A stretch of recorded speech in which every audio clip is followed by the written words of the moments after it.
Hello Portsmouth and welcome back to another episode of our show. It is so good to be back and we have our audience, the crew are ready, and I'm going to head down to the studio to join my co-host. Isn't that right, Charlotte? That's right, Helen, and what a show we have for you this week. We'll be bringing you up to date with all the latest around the UK's only island city. Now, audience, are we ready for what we've practiced?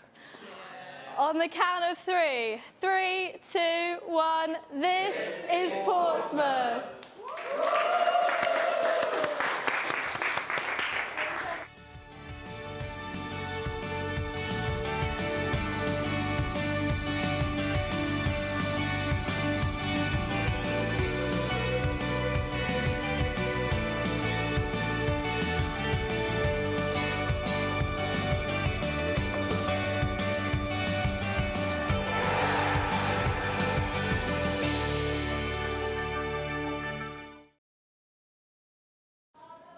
We're live in the University of Portsmouth's Eldon Hub studio, bringing you useful, heartwarming and even life-changing stories about some of the amazing things you can find right here in Portsmouth. Sounds good to me. And can I just say, it is so lovely to be here doing this show. How are you feeling? I'm feeling pretty good, Helen. How are you feeling? Yeah, I'm feeling amazing just being in the studio space. Yeah, it's really exciting to be here with you, new co-presenter, and our lovely studio audience, of course, which we need to tell them what's coming up in today's show, don't we? Yeah, let's do it. We speak to academics from the Tactile Universe project about their unique 3D printing initiative that supports the visually impaired. We take a trip to Groundlings Theatre to discover its history and the unique opportunities it provides for the local community. And we also have a visit to Old Portsmouth and the Hot Walls, a space that is helping artists flourish. I'm really looking forward to seeing that one, to be honest. Although I was never really good at art at school because I didn't get along with the teachers. Oh, really? Yeah, they were always a bit sketchy. I seriously hope it isn't going to be one of those afternoons. But before all that, we'd like to introduce you to an inspiring footballer whose life-changing experiences hasn't deterred his love for the game.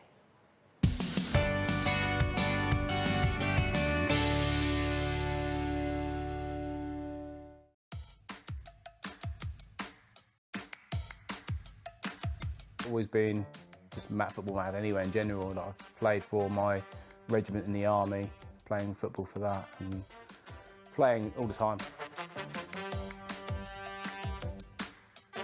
Hi, I'm Chris. I'm a local lad, obviously, and I did college, and then I didn't know what I was going to do. I left college at sort of 17. Was doing like just different jobs, working in garages, being a cleaner, painting, just whatever I could get my hands on to earn some money. And then obviously I was like, right, I want to have some stories to tell when I'm an old man, you know. So I applied for the army. I only planned to do 4 years, which is like the minimum service amount.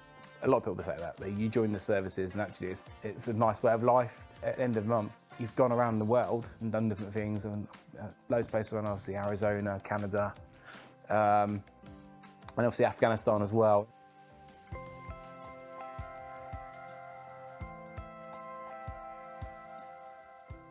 The search dog found an IED, like it made his sign to the owner, say they sniffed out an IED, had found an IED. And then we're like, right, we're going to push round and call in a team to come and disarm it. I think it's Brimstone. All I remember is walking along, and next thing I know, I was on my backside and like dust everywhere. And I was like a little bit disorientated. And I looked in front of me, and the people in front of me were looking towards me. So I thought, oh, it must be someone behind me, like the guys behind me. So I looked around, and again, people were looking towards me. And then, like, all the old Vietnam War films, don't look down at your legs, man. So the first thing I did was look down, and I like, my right boot wasn't there. It wasn't there. Even since losing my leg, didn't really know where I stood for playing football. And obviously being a below knee, I can sort of play. There's nothing I can play football anyway now, it stops me. So massive part of my life. Obviously, it's gone on to my son now, so which is a dream, a blessing for me, because he is obsessed with football. He's 9 years old and he knows more about football than I do now. My mum doesn't like me playing football in the lounge, but my dad lets me off When he started playing amputee football, I started to get the passion of football, and I want to follow the footsteps of my dad. Football has brought us all together. We all have like a common factor in our life that is similar, so we've all got a similarity, although we're not similar people, if that makes sense. We've all got some common ground to go off for the first meeting, and then we grow from there.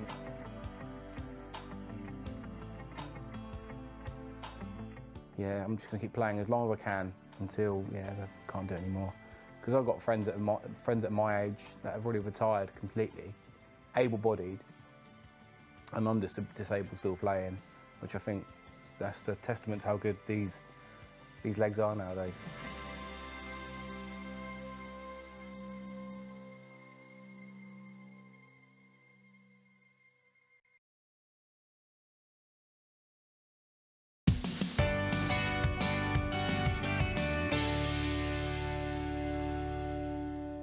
What an incredible story, and thanks again to Chris for sharing it with us. Indeed, and it just goes to show that anything really is possible. Following on from Chris's story, we've invited over a professor who delivers strength and conditioning to sports people with missing limbs. Thank you so much for joining us today. Would you please introduce yourself and explain a little bit about what you do and what strength and conditioning means? No problems. Thanks for having me in. So my name's Chris Bundell. I work as a strength and conditioning coach, working with athletes across multiple sports, and I also teach strength and conditioning at the University of Portsmouth. I suppose the reason you've got me on here today is because of my background training athletes in a variety of sports, but namely para sports. So basically what strength conditioning is the preparation of athletes for sport using non-sport specific training. So for example, I work with a sports coach. So say I'm working with a basketball team. My job would not be to coach the basketball, but it would be to prepare the athletes better so they can do the sports practice more efficiently or to a higher level. And you do that by working on a few things such as strength, power, speed, resilience. You might do a bit of rehab or a bit of injury prevention type work. And yeah, that's basically what I do. How has this helped in developing sport practices for amputees? No worries. So any good strength and conditioning coach essentially needs to have a good understanding of the underlying principles that are going to improve an athlete's performance from a strength and conditioning perspective. Now, there is some limited research out there that will guide a practitioner working with athletes with injuries or missing limbs, such as the phenomenon where you can train one side of the body and the other side that isn't trained due to injury or something else will still have a positive response to the training the other side. Now, that combined with there's a lot of information about there being imbalances between each side, and that might be a possible link to injury. Now, obviously, working with athletes with missing limbs or abilities on one side that are pronounced, you're essentially always going to have some sort of imbalance, and it's learning how to best cope with those so that they don't affect the athlete's performance too much, whilst still giving them the resilience benefits of training, essentially. And it's basically just a case of trial and error, really, which is using these underlying principles, taking those and working with someone and seeing what works, really. I've had some things that work with one athlete that won't work with another. So whilst I can use these underlying principles and information that we know, you really do have to see what's the best fit with the person you're working with. So the World Cup is on at the moment, Chris. Do you see amputees participating in such tournaments with the future development of technology?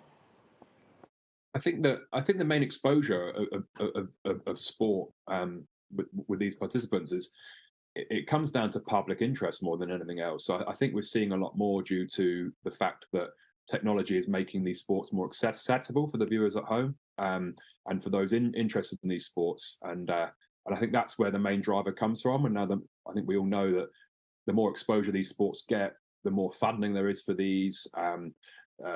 Money coming from sponsorships and TV deals, etc. And I think that's probably going to be the main driver behind development within within these sports, really. How can our viewers benefit from knowing more about this particular kind of training?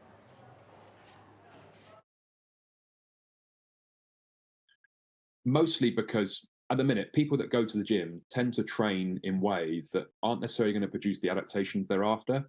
I know for a fact when I walk into a gym, I see a lot of people training like bodybuilders that don't actually want to look like bodybuilders. I see people training like marathon runners that don't necessarily want to run marathons.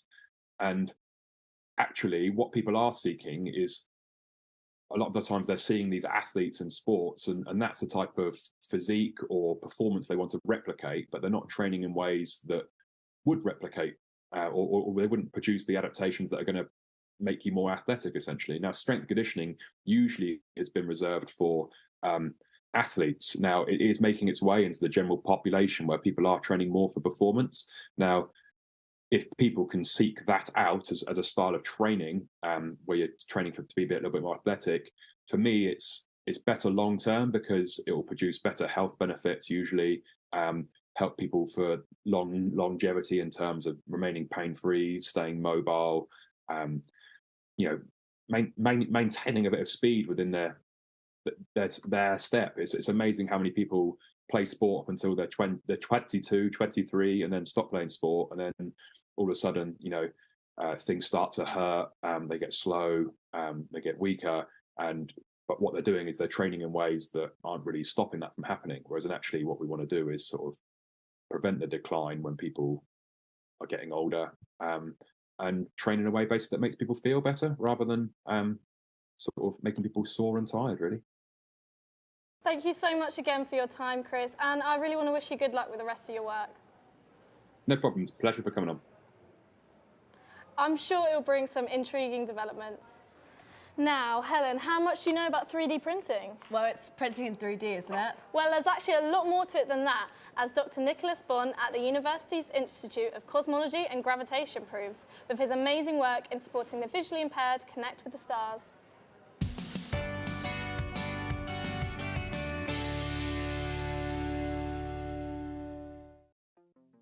I'm somebody who has a pretty severe vision impairment. I was born with that, but I've always wanted to be an astronomer, so that's sort of been my lifelong dream. I grew up in a relatively rural part of Australia, so lots of dark skies, easy to go outside, look at the night sky, see the Milky Way, see everything like that.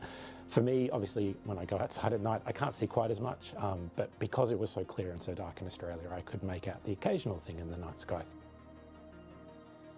So my name's Dr. Nick Bond. I'm an Outreach and Public Engagement Fellow working at the Institute of Cosmology and Gravitation at the University of Portsmouth. In particular, I lead a project called the Tactile Universe, and in that project we're looking at ways that we can communicate some of the more visual aspects of astronomy to people who are blind and vision impaired.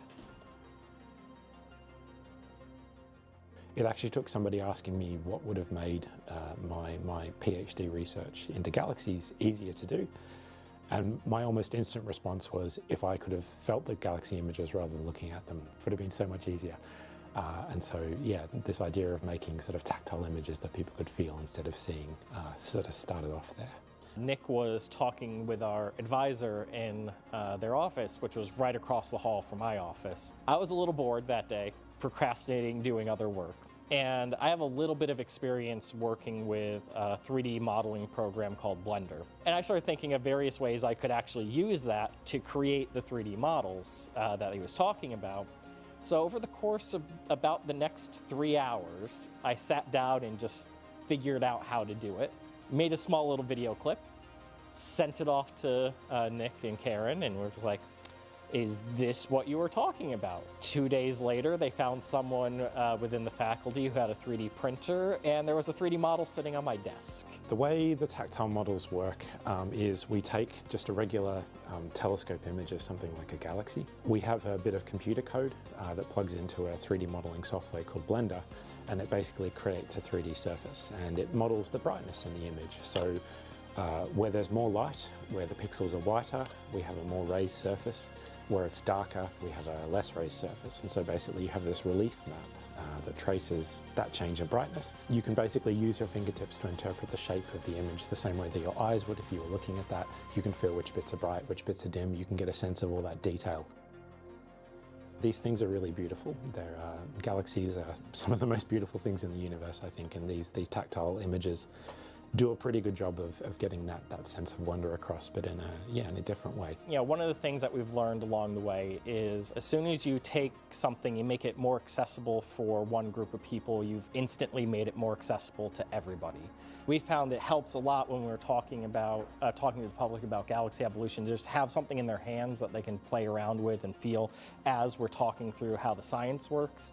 And we get a lot more engagement that way, and really helps in that sense. One of the main goals of the project is to get these resources out to as many young people who are blind and vision impaired in the UK as we possibly can. So we develop workshops that we can run in schools. The idea there is to raise aspirations, to inspire young people, to show them that there are different ways that they can access things.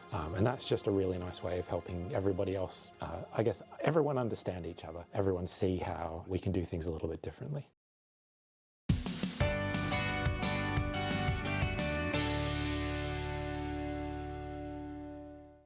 This is such a fascinating topic, and to discuss the 3D printing process further is Nick's colleague, Dr. Coleman Kravchik. Welcome to the show. Yep, thanks for having me today. So let's dive in straight away. We've heard briefly the process of developing tactile images, but could you further explain the process from finding the image to creating the 3D print? Yeah, so what we decided to do was work with data that the team was already familiar with. So on that count, we decided to work with Sloan Digital Sky Survey data. So this is an optical survey, so if your eyes were good enough, this is what you would see if you were to look up in the night sky and see these galaxies. And in particular, we decided to go for both the red light and the blue light coming from each of the galaxies. So I brought here an example of the galaxy M51. So this is what the model looks like in the blue or the red light. And this is what it is in the blue light. Thank you. And on the back side of each of these models, we have the original telescope data that was used to take the image, so that regardless of anyone's level of vision, they can either use the tactile surface on one side, just the image on the other side, or a combination of both of them for however they feel comfortable using them. Wow, thank you. What results have you seen after introducing these tactiles? So when we bring these into the classrooms, we've gotten amazing feedback from all of the students that we've worked with. So one of the things that we wanted to make sure in all of our lesson plans is they would work well in mixed classroom settings. So throughout the UK, most blind and vision impaired students are in mixed classrooms. They are not in specialist schools. So we wanted to make sure that they felt included within their class setting. So we made sure that all of our activities, every student in the classroom is doing the same activity with all of the same materials. So everyone's working together as a team on our projects. Yeah, awesome. How has it helped the visually impaired with their take on the universe?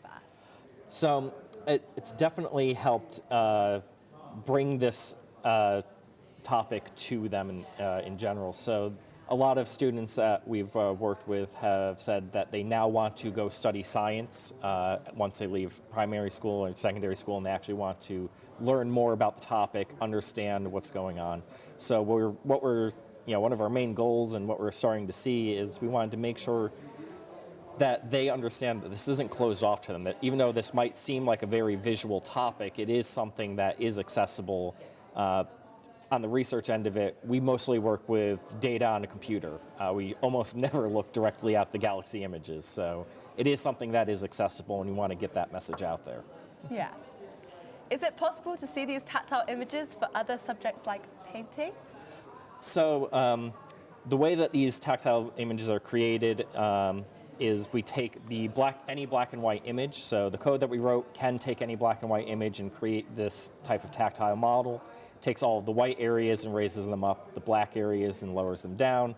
So anything that where that light profile matches the information they want to get across, this would work very well. But if you take like a picture of someone's face, the shadows on their face aren't necessarily the high and low points of the face, so it wouldn't really work so well in that case. So depending on the type of data, this can work well. And we have seen other groups start to use this in other areas of science as well. Amazing. So, Nick mentioned in the VT about making these more accessible to young people who are visually impaired and blind. What are future plans for this concept? So for future plans, we've started a secondary project called the Audio Universe, where we're going to try to add audio data into the tactile data as well. So thinking of different ways that you can audify and sonify scientific data to make it more accessible in that direction. So we have some colleagues up in Nottingham that we're working with closely. And also within our own department, we are starting to work with the gravitational waves group. So we're going to take these tactile models and rather than talk about galaxy evolution, help explain what gravitational waves are. That's amazing. Thank you so much. That has been a fantastic insight. And thank you so much for bringing these prints today and talking with us. Where has my co-host got to? I'm over here, Helen, with our lovely studio audience. How are we doing, guys? Yeah. Let's check in with one of the audience members. So, how did you find that 3D printing interview? Yeah, it was really interesting. I didn't know there were so many uses for 3D printing and how it could be like helpful. Yeah, and how did you find the show so far? Yeah, it's been really interesting. I've learned a lot about a range of things. Cool. Well, there's a lot more in store where that came from, as it's time to visit Hot Wall Studios to discover an art exhibition celebrating artists from different backgrounds right here in Portsmouth.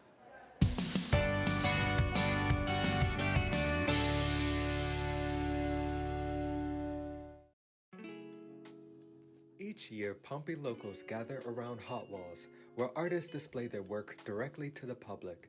They come together for the colors, the tactiles, and the love of local art. Portsmouth has a huge art community. There are so many art organisations, independent artists, so many different art platforms, and there's so many different events that sort of bring them together. It's so much better to have a market out there. It's made a lot more people come to the area. It's great. The culture is it's vibrant. There's lots of events. It's wonderful. It's a young people's place, isn't it?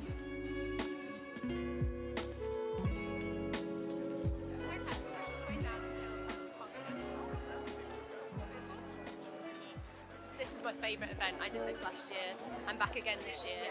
I just love Hot Walls area, all of the studios, and just this little creative hub. It's just, events like this as well really help my business and really help me continue to be creative in the city as well. Yeah, it's really great for the city, I think. And we came last year and really liked it. For many of these artists, it's one of their best opportunities to grow their independent business and the chance for the community to support them. Having kind of markets and fairs on around in the community is an important way to kind of showcase up-and-coming talent and support independent businesses as well. And it gives shoppers the opportunity to buy something that's special and unique that you can also find in a shop.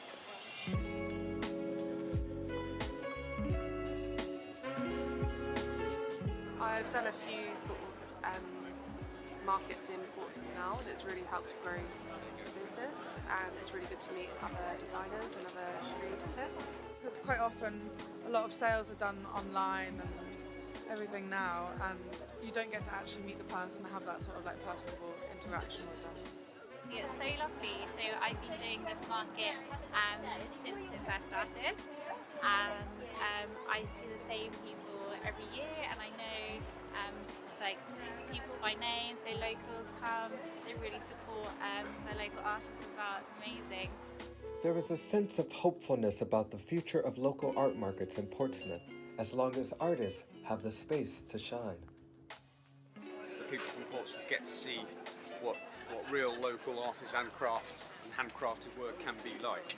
And I think it gives us a platform to be able to be seen. There's an awful lot of talent in Portsmouth, whether they're potters, artists, musicians, poets, and we need an opportunity to be able to show our work.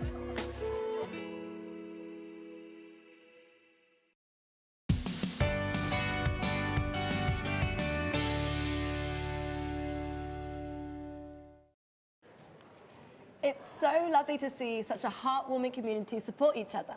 What do you think? Definitely. I think it's really important, especially at a time when a lot of people are really struggling.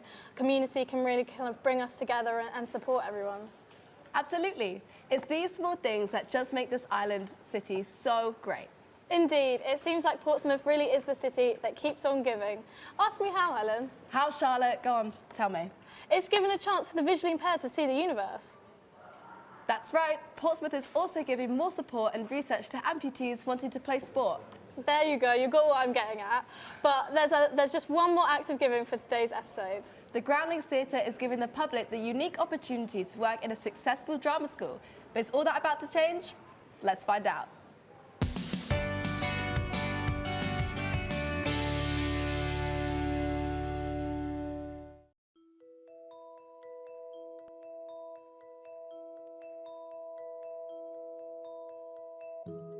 Groundlings Theatre, I would say, is a jewel in the crown of Portsea. It was originally a meeting house. It was built in 1784 by merchants who got together and decided that they wanted somewhere to meet. The name Groundlings comes from the audience in Shakespeare's play back in the 16th century. They were the audience that stood at the bottom of the stage and heckled the actors, and they were known as the Groundlings. I think it's a unique experience. Groundlings provide for the community a unique theatre experience. You'll go to a theatre, you'll get your seat and everything else. But here you can sit round tables. You can gather your family around you and feel a good Victorian Christmas experience that you won't get at other theatres. Particularly, we've just done Poppy Red, which had our audience all around us, so that we were encompassing them in the story, and you could feel it because there was not a sound in that theatre. You never heard a cough or anything, that they actually felt we are part of this play. So I think it provides that unique experience. I think it's very important to the area because it provides a focal point for people to meet. It gives people the opportunity to enjoy theatre at less expense than some of the larger theatres in Portsmouth. And there's so much history in this place, and I don't think they do realise that this is the hidden gem. That, you know, this has been here so long. So I think they need to come here and embrace the building and enjoy the building very much. So that's what our future is, and I think it's got a great future.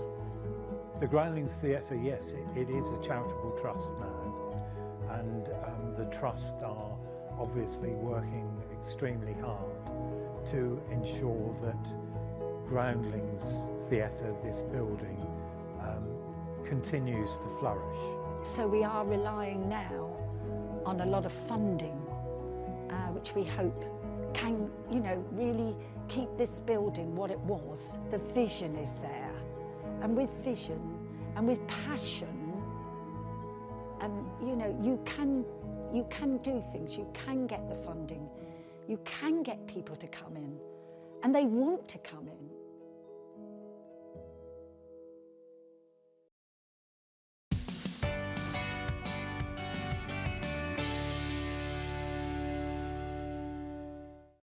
It's so rewarding being able to showcase and highlight underrepresented groups and individuals with the show, and hidden gems like Groundlings really do prove it. I hope the building does continue to support our community. That's right.